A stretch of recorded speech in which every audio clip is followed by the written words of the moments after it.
આજે આપણે ખૂબ જ ઓછી મહેનતમાં અને ફક્ત 5 જ મિનિટમાં તાંબા અને પિત્તળના વાસણ કેવી રીતે ચમકાવવા એ જોવાના છીએ। તો ચાલો કેવી રીતે ધોવા એ જોઈ લઈએ। તો એના માટે અહીંયા મેં આ રીતે તાંબા પિત્તળના વાસણ લઈ લીધા છે। પૂજાના વાસણ આપણે જો રોજ ન ધોઈએ તો આ રીતે કાળા પડી જાય છે। તો તેને આપણે 5 જ મિનિટમાં કેવી રીતે ચમકાવવા, તો તેના માટે અડધું લીંબુ લઈ લીધું છે। જો તમારી પાસે લીંબુની છાલ હોય તો પણ ચાલે, અને તેમાં આપણે મીઠું થોડું લઈ લેવાનું, ચપટી એટલું। હવે લીંબુને મીઠામાં બોળી દેવાનું, અને આ રીતે તમે ફેરવશો એટલે 1 જ મિનિટમાં લોટો ચમકી જશે આપણો।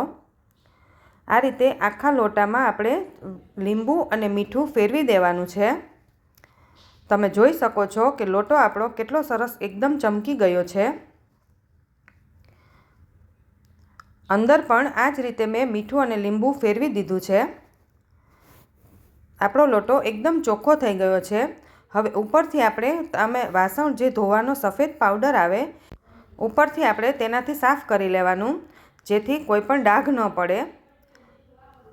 હવે આ રીતે આપણે સફેદ પાવડરથી પણ સાફ કરી લીધું છે, અને તેને હું તમને હમણાં ધોઈને પણ બતાવું છું। પાણીથી સાફ કરી લીધો છે લોટો। હવે આ લોટો આપણે પાણીથી સાફ કરીએ એટલે તુરંત જ આપણે તેને પહેલાં કોરા કપડાથી સાફ કરી લેવાનો। આ રીતે આપણે તાંબા પિત્તળના વાસણ ફટાફટ ચમકી જાય છે। અને તાંબા પિત્તળના વાસણ તમે ધોવો ત્યારે ફટાફટ તેને લૂછી નાખવાના।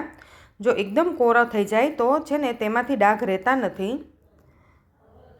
નહીંતર આપણા હાથના ડાઘ પડે છે। હવે આ રીતે મેં આપણા પૂજાના વાસણ પણ ધોઈ લીધા છે બધા। પૂજાના વાસણ ધોવા કેટલા સહેલા છે, 2 જ મિનિટમાં ચમકી જાય છે। આમાં આપણે કોઈપણ જાતનું ગરમ પાણી કરવાનું નથી, લીંબુનું પાણી નહીં, વિનેગર નહીં, કશું જ નાખવાનું નથી। ફક્ત અડધું લીંબુથી જ આપણે ફટાફટ પૂજાના વાસણ ચમકાવી દીધા છે।